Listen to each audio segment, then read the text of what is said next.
Distinguidos amigos, como lo habíamos anunciado, contamos en el set con la presencia del doctor Guido Zambrana Ávila, decano de la Facultad de Medicina.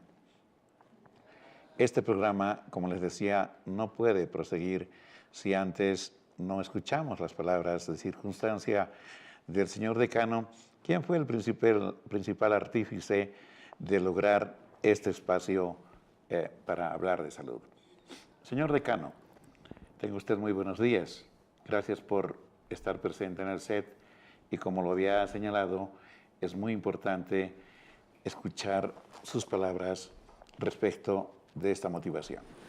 Bueno, muy buenos días, doctor Mendoza. Es verdaderamente de alta satisfacción para la Facultad de Medicina y haber llegado a este momento del primer programa de un proyecto que ha emergido de la idea de nuestra facultad y que ha sido aprobado por nuestro Consejo Facultativo, para que desde la facultad se pueda brindar a la población un programa diferente, porque este programa lo impartirán, en él participarán los académicos, los profesionales de nuestra facultad, en su momento podrán participar también estudiantes, de manera que en una perspectiva de cuidar la salud, mostrarán una serie de problemas de salud para enfrentarlos a fin de evitar el daño a la población. Entonces, su característica principal va a ser preventiva, va a ser educativa y multidisciplinaria, porque contamos con todos los profesionales de la salud que podrán participar de esta iniciativa que pensamos que va a cubrir una gran expectativa y necesidad de la población. Por eso estamos muy complacidos desde la Facultad de Medicina de iniciar un programa que esperamos sea sostenible en el tiempo. Muchas gracias, señor decano. Nosotros también le auguramos mucho éxito al programa por el compromiso que tiene la facultad y lo ha demostrado en el tiempo con su población a la que se debe. Pero quisiéramos aprovechar, señor decano, su presencia para poder hablar de la facultad. Yo sé que usted tiene muchas noticias al respecto y quisiéramos que sucintamente nos pueda explicar de todo lo que la facultad hizo y tienen vistas a hacer en los próximos meses. Bueno, casualmente nosotros estamos casi a la conclusión de la gestión que estuvimos 3 años y estuvimos haciendo una evaluación de cuánto habíamos cumplido en cuanto a lo que habíamos ofrecido al empezar la gestión. Para nosotros ha sido muy satisfactorio constatar que prácticamente en todos los aspectos que estaban previstos hemos cumplido, gracias al apoyo de docentes, de autoridades y de estudiantes, así como de administrativos.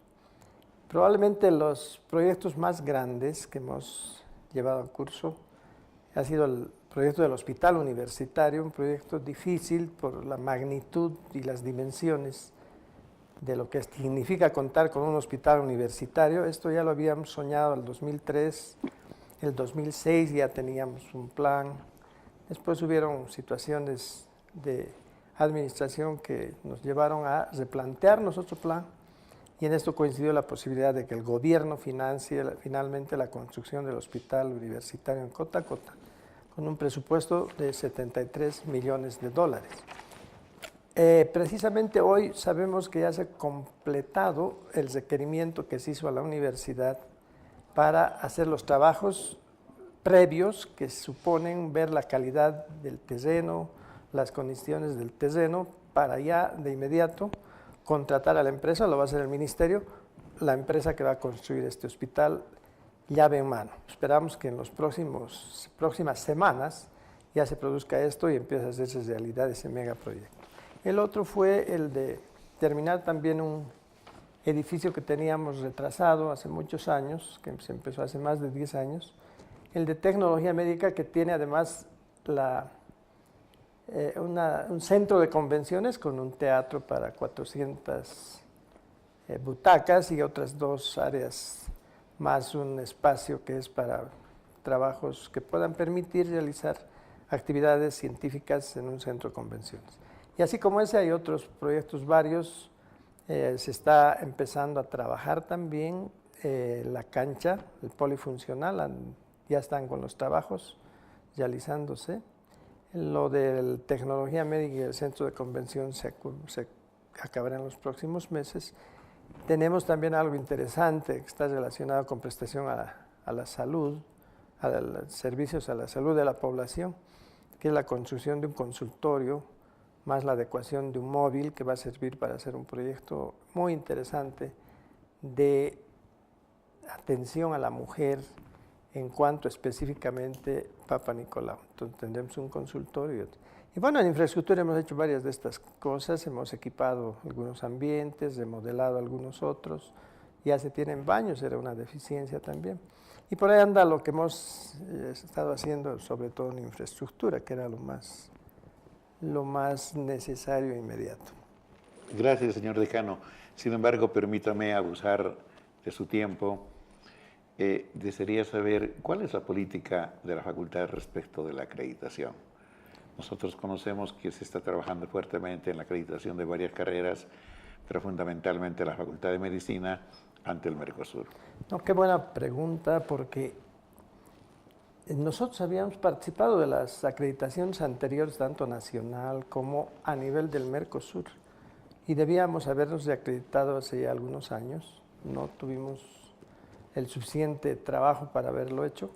Y ahora, felizmente, la carrera de medicina ya empezó su trabajo para llegar a la acreditación. Se estima que en octubre llega ya la visita de acreditadores externos del Mercosur. Eso está en camino. Y más pronto todavía enfermería, que estimamos que el mes de marzo ya vienen los acreditadores del Mercosur para acreditar enfermería. Y una novedad en estos procesos de acreditación, faltaría que se acredite, está acreditada nutrición, faltaría tecnología médica, y la novedad es que se ha iniciado un proceso de autoevaluación hacia la calidad de los institutos de investigación. Ellos están trabajando en crear sus instrumentos, porque esto es inédito, no se ha dado en el sistema universitario un mecanismo de acreditación para institutos de investigación. Ellos, como debe ser, han trabajado sobre sus instrumentos de autoevaluación, están ya a punto de ser utilizados en este proceso. Se están discutiendo todavía los aspectos académicos, han llevado meses de trabajo, y después de contar con el informe de autoevaluación, se buscarán los pares internacionales necesarios para que puedan hacer la evaluación externa y que se acrediten nuestros institutos, que si bien están bien reconocidos en el medio e internacionalmente, la intención es que la autoevaluación, y si se alcanza la acreditación, sirva como un mecanismo dentro de la gestión de la institución para una permanente mejora y para que además la demostración del nivel de calidad ya documentado permita también a los institutos desarrollarse a futuro con planes de mejora y de desarrollo que profundicen más sus funciones. Gracias, señor decano, muy claro. La Facultad de Medicina anda trabajando, como lo ha señalado el señor decano, en una serie de programas y proyectos que paulatinamente han de ser desarrollados en este set. Señor decano, a tiempo de agradecerle, quisiera pedirle que nos vierta sus últimas palabras en el set.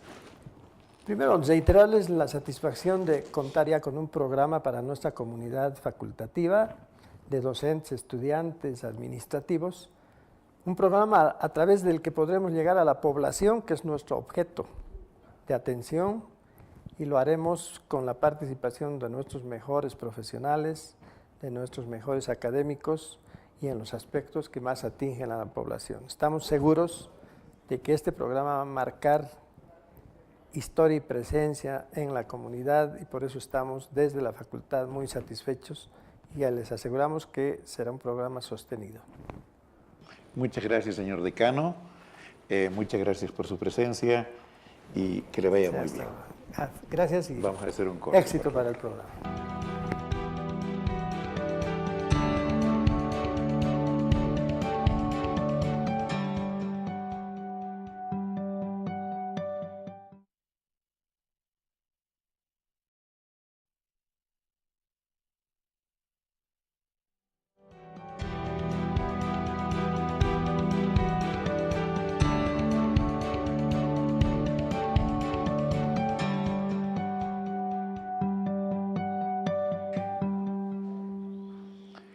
para que cuidemos tu salud, la mía, la de la familia, pensamos que era muy importante hablar del origen, el inicio más bien, de la vida humana. Y para ello nos hemos permitido invitar a una personalidad boliviana, un docente emérito de la Universidad Mayor de San Andrés, es el doctor Gonzalo Taboada López. El profesor Taboada, este momento funge como director del Instituto de Genética de la Facultad de Medicina, pero él también fue autoridad universitaria. Fue 2 veces rector de la UMSA y fue presidente del CUB. Este momento, además, es el presidente de la Academia Nacional de Ciencias de Bolivia. Como comprenden, estamos pues con la presencia de un distinguidísimo colega, un ícono de la medicina y de la investigación. Profesor Taboada, tenga usted muy buenos días y bienvenido. Buenos días, doctor Mendoza, y le agradezco por sus palabras que de repente son más de afecto que realidad. Muchas gracias. No, al revés, doctor Taboada, nosotros somos los agradecidos. Doctor Taboada, para nosotros es muy importante que hablemos de algo que a propósito la gente suele olvidar o ignorar, mejor dicho. El inicio de la vida humana. Entonces, para empezar esta nuestra conversación, quisiera que usted tuviera la amabilidad de decirnos cuándo comienza realmente la vida humana. Una pregunta muy interesante, no suele ser muy fácil de responder, pero la vida inicia el momento de la fecundación, el momento en el que el espermatozoide, que tuvo la habilidad de llegar muy cerca del óvulo, se fusiona entre las membranas y consigue introducir su información genética del núcleo que transporta para completar el núcleo genético de ambas hemicélulas y generar una primera célula que va a iniciar la división celular. En mi criterio personal, ese es el momento del inicio de la vida humana y que es realmente maravilloso y extraordinariamente interesante conocerla. Muchas gracias. Efectivamente, hay alguna controversia al respecto. Hay quienes decían, doctor Taboada, que debiera con propiedad considerarse cuando se implanta el cigoto o en su etapa de desarrollo, que corresponde al blastocisto, pero coincido con usted, en este instante, efectivamente, no solamente se inicia una nueva vida, se ha determinado inclusive el sexo genético de este nuevo ser, ¿no es verdad? Ahí se define el sexo genético, las futuras características que va a tener, la relación que va a tener con su medio ambiente y cómo se va a desarrollar hacia el futuro. Creo que este es un proceso que se lo debe cuidar y es un proceso que se lo debe de repente promover para tener una población sana. Muchas gracias. También quisiéramos saber cuál es su criterio respecto de estos 2 periodos que clásicamente se han dividido en la vida intrauterina. Se dice que hasta una cierta época debe llamarse embrión y desde otra época llamarse feto, pero creo que ha de haber alguna razón para que esto se diga de esta manera, porque hay quienes prefieren llamar feto al producto durante toda la gestación. El proceso de desarrollo del nuevo ser se da desde el momento de la fecundación hasta el momento de la muerte. No se para de cambiar y desarrollar las células con las que estamos construidas. Pero intrauterinamente, en estas 40 semanas en las que debe vivir para alcanzar una diferenciación completa, se divide en 2 periodos. El periodo inicial, que es el periodo embrionario, y tenemos una gráfica y me gustaría que nos muestren la primera gráfica. Se van formando a partir de esa célula y la división continua de esa célula, todos los órganos y tejidos iniciales. Toma aproximadamente unas 12 a 16 semanas. Ese es el periodo embrionario, es un periodo muy sensible, un periodo en el que se tiene que tener mucho cuidado, porque es el periodo que da lugar a la configuración completa del nuevo ser y por lo tanto va a ser muy lábil y muy delicado en los procesos de contacto con algún elemento externo que lo pueda dañar. Pasa este proceso y se llega a la 40 semana y cuando el feto ya está completado, su formación, solamente tiene que crecer dentro del útero. Y una vez que crece dentro del útero, el amparo de la actividad de la placenta y el útero materno y los cuidados de la mamá, a las 40 semanas nace el feto y se transforma en un recién nacido. Gracias, muy interesante. Esto quiere decir, entonces, doctor Taboada, que el feto, el embrión precedentemente, no es una extensión de la madre. No es, como alguien piensa, un pedazo de tejido materno. Es una persona distinta, es genéticamente distinta. Quisiera que nos haga una aclaración al respecto, porque usted sabe que se ha generado mucha controversia respecto de derechos reproductivos, respecto de derechos que le asisten a las mamás de terminar con su embarazo en ciertas circunstancias, controversias en la población, etcétera. Sería muy bueno que nos ayude a aclarar este concepto. El tema de derechos es un tema que es complejo en este momento discutirlo, porque no existen escritos los derechos del embrión o del feto, o del niño intrauterino, de vida intrauterina. Sin embargo, es un ser absolutamente diferente a la madre en la mitad, pero está ligada a la madre porque depende de la madre para crecer, para desarrollarse y ser un niño, en el momento del nacimiento, un niño sano. Y por supuesto que debe tener derechos, hay que exhibírselos, hay que elaborar ahora unas normas que empecemos a rescatar y respetar estos derechos. Y bueno, quien decide cuándo y por qué concluir con este ser que está empezando a crecer y darle fin a un embarazo, es un tema complejo, es un tema político, es un tema ético, es un tema jurídico, pero sobre todo es un tema humano, al que se tiene que discutir con profundidad. En mi concepto, el momento de la fecundación, una vez anidado y antes, ya está empezando con sus propios derechos, porque es un ser nuevo que se está formando. Muchas gracias. Efectivamente, es un tema controversial este momento y ha de haber tiempo, sin duda, para poder profundizar en el tema. Doctor Taboada, hemos comprendido muy bien su explicación. Esto quiere decir entonces que el embrión en las primeras semanas de gestación es mucho más sensible a sufrir alteraciones si es que se somete a algún tipo de agresión, así la llamaremos, sea interna o externa. Tiene que ver con las semanas de desarrollo tal vez, entendiendo por ejemplo que el corazón, para decir algo, más o menos concluye de formarse alrededor de la 8ª semana. Quisiera que nos oriente y nos aclare también estos aspectos.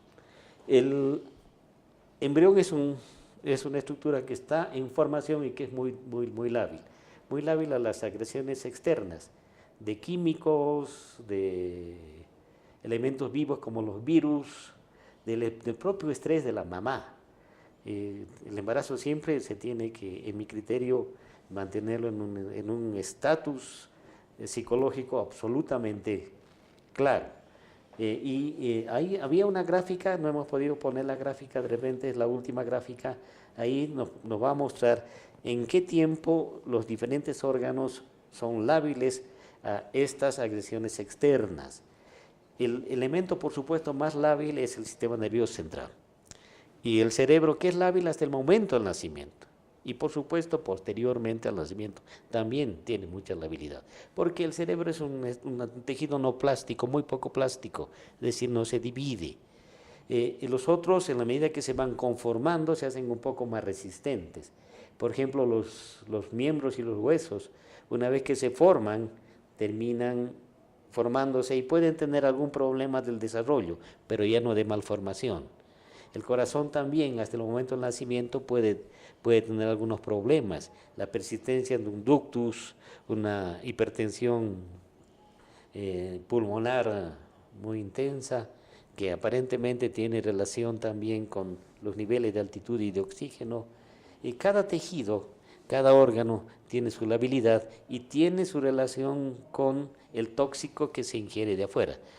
El cigarro es muy tóxico, el alcohol es tóxico, por eso el embarazo tiene que cuidárselo como lo cuidan ustedes los ginecólogos y lo hacen muy bien. Creo que esa es la forma de observar y ver este inicio de la vida y el proceso de mantener una maternidad de muy buenas condiciones. Muchas gracias. Creo que el doctor Taboada nos está señalando con absoluta precisión que hay que evitar este tipo de posibles elementos agresores al embarazo, al feto en concreto, y al menos los primeros 3 meses ha de ser bueno que se tome en cuenta esto, porque este es el periodo de formación, de organización de los distintos tejidos en el nuevo ser humano que vive en el útero de su madre. Doctor Taboada, dicho esto, quisiera usted decirme cuáles son las malformaciones o las alteraciones cromosómicas que se presentan en los seres humanos más frecuentemente y a qué probablemente se deben estas. Si me permite, doctor Mendoza, me gustaría comentar inicialmente que de 100 embarazos de parejas absolutamente normales, 3 presentan problemas en Bolivia o en cualquier parte del mundo. Entre malformaciones congénitas por alteraciones cromosómicas, contacto con medio ambiente, el momento del parto muy complejo, con falta de oxígeno al cerebro. Hay muchos elementos que inducen este 3%, 3 de cada 100. Ese es el riesgo que tenemos todas las parejas cuando nos embarazamos. La pareja es la que se embaraza. Y lo más frecuente para toda la población humana es el síndrome de Down, 3 cromosomas 21, el síndrome de Edwards, 3 cromosomas 18, el síndrome de Patau, 3 cromosomas 13, le llamamos trisomías 21, 18 y 13, de 46 cromosomas tienen 47, y otros rearreglos cromosómicos que son frecuentes, síndrome de Klinefelter, Turner, etc. Todas ellas están dentro de los márgenes esperados para la población boliviana. Sin embargo, hemos visto últimamente que el aparecimiento de la edad de síndrome de Down es ligeramente más temprana. Antes aparecían a partir de los 38 años, ahora estamos viendo en personas mucho más jóvenes. Esto debe tener relación con la alta fecundidad que ha alcanzado nuestra población, que ahora estamos identificando no una frecuencia más alta, un número más alto. Por lo tanto, nosotros siempre sugerimos lo que los ginecólogos hacen y lo hacen muy bien. Los diagnósticos prenatales por imagenología o por ecografía, le llamamos en el lenguaje común, y si fuera necesario los diagnósticos prenatales para obtener líquido amniótico mediante una técnica que es un poco más agresiva, que obtiene las células del embrión, las pone en cultivo y podemos ver con absoluta claridad sus cromosomas e inclusive teñirlos para ver las formas intercaladas de los cromosomas si estuvieran estas alteradas. Muchas gracias, muy interesante, efectivamente. Es verdad, el profesor Taboada señaló algo muy importante. Este momento en los niveles 3 de tensión del sistema de salud se está implementando el screening para determinar precisamente este tipo de malformaciones que pueden afectar a los fetos y detectarlos oportunamente. Se hacen screening del primer trimestre, del segundo e inclusive del tercer trimestre con este objetivo. Doctor Taboada, vamos a hacer un pequeño corte y vamos a hablar de los factores que más influyen para que aparezcan malformaciones en los niños en estado de gestación.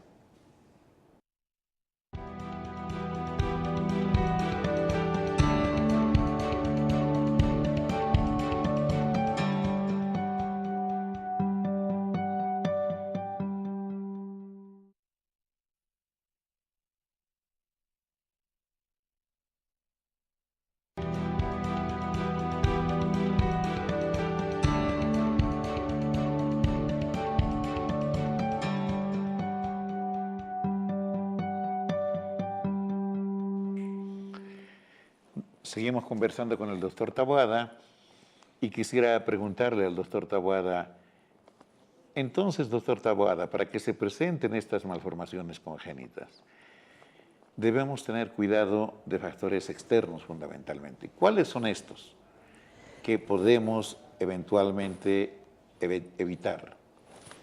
Bueno, de repente, si no evitar controlarlos, uno de los factores importantes, hemos comentado, para la alteración cromosómica es la edad de los papás en general. Y los diagnósticos prenatales y las ecografías son absolutamente necesarias en mamás que hayan pasado los 35 años. Y estoy haciendo este comentario porque en nuestra cultura estamos observando que ahora los embarazos y los matrimonios son más tardíos, son menos frecuentes en gente más joven. Por lo tanto, tienen niños un poco más añosos. Ahí, de rutina, debería hacerse ecografías en la semana 13 y en la semana 16. Uno de los cuidados que hay que tener en todos los embarazos, independientemente de la edad, el cigarrillo es altamente tóxico, principalmente para el embrión y el feto. El alcohol. Hay un síndrome del feto alcohólico, que es típico, parece una alteración genética porque se repite en diferentes poblaciones con las mismas características. Los químicos en general, la medicación, dependiendo del tipo de medicación, empezando las hormonas, con excepción de los derivados de la penicilina, que son inocuos y que se puede utilizar en cualquier infección. Por eso, un control prenatal permanente, que sea guiado por los ginecólogos, el ginecólogo y el obstetra, tiene que ser de rutina. Y este debe ser un comportamiento cultural que debe alcanzar a toda la población boliviana. Ahora estamos observando de manera bastante alarmante la presencia de alteraciones en población que hace fumigaciones en el campo con pesticidas organofosforados, fosfágenos y otros de aquello. Eso es altamente tóxico también. Y el estrés. Ahora entendemos que la apertura y la famosa llamada, que no debía llamarse así, liberación femenina, ha llevado a un movimiento pendular. Ahora las mujeres se estresan mucho más y están haciendo hasta infartos en una proporción más alta que antes. Un embarazo bajo estrés es un embarazo altamente dañino en el crecimiento del feto y del embrión. Entonces hay muchos factores que a través de una buena orientación del ginecólogo y del obstetra, seguramente esa pareja va a conducir adecuadamente su embarazo. Muchas gracias. Es verdad, creo que este último consejo es una buena práctica. Definitivamente las mujeres embarazadas también pueden precisar de fármacos por diversos problemas de salud que pudieran atravesar. Será el ginecólogo el que de mejor manera pueda aconsejarlas, siempre poniendo en la balanza el riesgo-beneficio. Hay drogas que son absolutamente prohibidas durante el embarazo. De ello hemos de hablar enseguida. Doctor Taboada, quería pedirle un favor. Hemos de hacerle algunas preguntas puntuales para que ojalá podamos responder de la misma manera, de tal manera que el auditorio, que es quien nos plantea estas preguntas, pueda ser satisfecha en su necesidad de información. Doctor Taboada, ¿tienen mayor riesgo de tener hijos con síndrome de Down quienes han tenido uno precedentemente? El riesgo con el síndrome de Down es el mismo para cada embarazo. Hay casos muy excepcionales. Una translocación, que es un caso muy excepcional, cromosómicamente identificada, y que si se encuentra en la mamá o el papá, hay que hacer un diagnóstico prenatal por líquido amniótico. Pero a veces hay algunas familias interesantes. Hemos tenido en el instituto una experiencia de una familia que tuvo un síndrome de Down por trisomía libre. El segundo embarazo se repitió, el tercero se repitió. Aquí tenemos un tema que hay que estudiar a fondo en esa familia. Debe haber factores genéticos adicionales que hacen que uno de los dos está dando un gameto que presenta una alteración cromosómica. Ese ya es un trabajo diferente, pero ese es muy raro, muy raro. ¿Sí? Entonces, estas son las características. También se ha señalado de que embarazos, como usted lo señaló, muy tardíos, después de los 40 años, o muy tempranos, son factores que hay que tomar en cuenta para el síndrome de Down y otras cromosomopatías. Por supuesto que sí, como usted ha dicho, las alteraciones cromosómicas están ligadas al envejecimiento de las células que van a fecundarse, que vienen acompañando la edad de quien se va a embarazar. Si la mamá tiene 40 años, esa célula tiene 40 años y ya se ha envejecido adentro. Y al envejecerse genera este tipo de problemas en el momento de su ovulación. Lo mismo pasa con los espermatozoides. Por lo tanto, la edad es un tema importante y los diagnósticos y acompañamientos prenatales vía atención gineco-obstetra son imprescindibles en este o en cualquier embarazo. Muchas gracias. Mire, usted acaba de hacer un importantísimo aporte, aclaración. Antes se pensaban que no eran los espermatozoides los que podían aportar, entre comillas, también con la posibilidad de tener síndrome de Down. Hoy usted nos ha dicho que esto es posible, perfectamente. Quisiera que nos pudiera también aclarar, ya puntualmente, como lo señalé, cómo el alcohol puede afectar al feto desde el punto de vista genético, más aún si el consumo es muy importante y es en las primeras semanas de vida del embrión. El alcohol se lo absorbe muy rápidamente. Se lo absorbe, basta que llegue a la boca y uno ya empieza a absorber alcohol sin necesidad de deglutirlo. Y pasa al torrente sanguíneo, pasa a la placenta y llega al embrión, y llega al feto. Y va dañando los órganos que daña en el adulto, que son principalmente las células del sistema nervioso central, y frena el desarrollo de algunos órganos y estructuras que tiene el feto y está formándose en el embrión. Los miembros superiores, los miembros inferiores, principalmente el sistema nervioso central y el desarrollo del cerebro. Por lo tanto, el alcohol va a ser dañino durante todo el embarazo. Estamos hablando del alcohol tomado crónicamente y en cantidades permanentes. Por lo tanto, esto hay que evitarlo. Pero una copa de vino con cierta tiempo de relatividad de tiempo es beneficioso también, porque mejora la circulación de la placenta. Eso saben más los ginecólogos que nosotros. Por lo tanto, no es una prohibición tácita, sí, al alcoholismo, pero es un cuidado que hay que tener.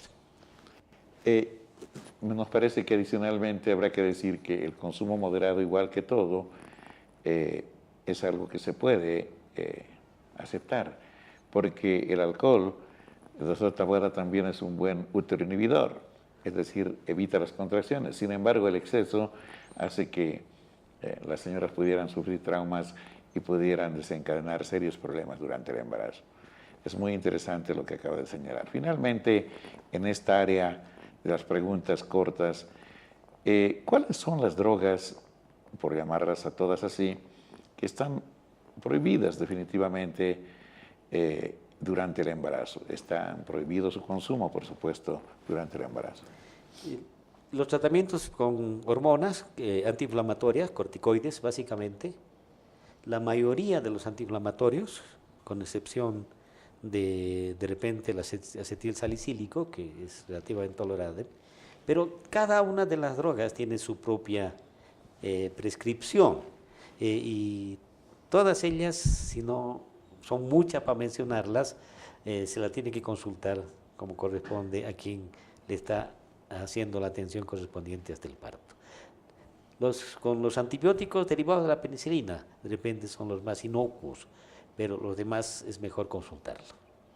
Muchas gracias. Sí, es verdad, porque a veces es uso indiscriminado de los fármacos. De hecho, por ejemplo, fármacos antineoplásicos, que quieren decir anticancerosos, están absolutamente prohibidos porque las razones obvias van a afectar los tejidos y el crecimiento del embrión y pueden generar monstruosidades, por supuesto.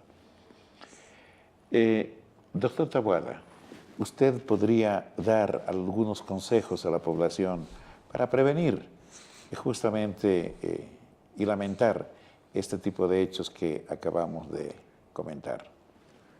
Creo que de alguna manera los hemos expuesto durante esta entrevista, que le agradezco mucho. La primera cosa, tratar de embarazarse en los tiempos requeridos, edades que estén entre los 20 y 35 años en las que seguramente el embarazo no va a tener ningún problema de las alteraciones cromosómicas. Una vez que se embaraza en una época posterior, un buen control con ahora las imágenes de ecografía que son extraordinariamente indicadoras, son muy claras. Un tercer elemento, hay que tratar de llevar un embarazo participando activamente en ser feliz, evitando el estrés. Y esto corresponde a comentar que el embarazo es de dos, no es de la mamá, es también del papá. Y los dos tienen que generar un ambiente propicio para que el embarazo se desarrolle en condiciones familiares que hagan que la pareja esté desestresada. Y creo que estos son los elementos principales básicos. Evitar tomar fármacos o medicarse, consumir alcohol de la manera adecuada, no fumar, no estar en contactos con elementos de alta polución, de aire de alta polución, y esas cosas que son las que habitualmente, y una buena alimentación, por supuesto. Muchas gracias, doctor Taboada. El tema es amplísimo, es difícil agotarlo efectivamente en una sesión, hemos de seguir profundizando cada parte de lo que hemos señalado en el futuro. Sin embargo, a lo mejor un buen consejo, emergente lo que acaba de decir usted, de que un embarazo debe hacer feliz a las partes, sabiendo que ambas contribuyeron. Sería bueno señalar que el embarazo es producto de la unión, como al principio dijo, de un espermatozoide y un óvulo, que no pueden juntarse circunstancialmente y sin la voluntad de las partes, excepto, claro está, en casos de violencia. Es decir, se está señalando que el ser humano, por su condición, tiene el privilegio de, cuando tiene relaciones sexuales, definir si estas son por placer o son para procrear, para tener hijos, para tener descendencia. Si solo este hecho, este aspecto pudiera estar claro desde que tenemos uso de razón, es posible que no pudiéramos lamentar lo que hoy comúnmente han denominado los embarazos no deseados, porque probablemente el único ser que no fue consultado y no sabemos si deseaba estar acá o no, es precisamente el producto de la unión de un espermatozoide y un óvulo. Cerrando el programa, distinguido doctor Taboada, usted como director del Instituto de Genética de la Facultad de Medicina, ¿por qué no nos cuenta un poco de lo que hace el instituto y cuáles son sus proyecciones? Bien, muchas gracias por la pregunta. El instituto fue creado hace casi 50 años. Trabajamos en el diagnóstico de enfermedades cromosómicas con enfermedades genéticas. Tenemos un consultorio que ahora funciona toda la semana. tenemos una gran demanda. Hacemos los estudios genéticos correspondientes para los diagnósticos. Estamos introduciendo una nueva tecnología, se llama fluorescencia in situ, que va a determinar alteraciones cromosómicas pequeñas dentro de los propios cromosomas. Trabajamos con alteraciones metabólicas, que son también parte de la gama de enfermedades genéticas, y ahora tenemos proyectos además que van al campo a trabajar con poblaciones que están de repente en contacto con tóxicos, poblaciones que están cerca de los ríos donde hay minas que suelen no ser muy preservadores del medio ambiente, o a las poblaciones que fumigan, que también producen lesiones, y que las lesiones genéticas no solamente son en los niños, las lesiones genéticas disparan cáncer, desde las leucemias hasta los cánceres más complejos, que son los cánceres que nosotros lo conocemos como sarcomas. Por lo tanto, estamos trabajando ahora con leucemias, con diagnóstico cromosómico y pronóstico de estas leucemias, y estamos trabajando con cultivos de cánceres también, para ver cómo están respondiendo la quimioterapia. Doctor Taboada, esto quiere decir entonces que la población en general, los médicos en general, pueden recurrir al Instituto de Genética para hacer interconsultas y, en su caso, análisis de toda esta gama de ofertas que tiene el instituto. El médico seguramente va a identificar cuando envía un paciente, pero también las personas, las que no consulten médicos, si tuvieran alguna duda, pasan por el instituto, nosotros le comentamos y seguramente los vamos a derivar a un colega para que los conduzca mejor y después puedan recibir atención nuestra. Está abierto para todo eso y en este momento todavía somos referente nacional. Digo todavía porque ya están abriendo en Cochabamba y Santa Cruz algunos laboratorios, principalmente privados, de atención en problemas genéticos. Pero nosotros todavía somos referente nacional y nos llegan de la mayoría de las ciudades del país. Muchas gracias, doctor Taboada. De esta manera hemos concluido el programa de la fecha. Esperamos sinceramente que los haya satisfecho, medianamente al menos, y nos comprometemos a que la próxima semana compartamos nuevamente con un otro tema que estamos seguros será de su absoluta complacencia. Muchas gracias y muy buenos días.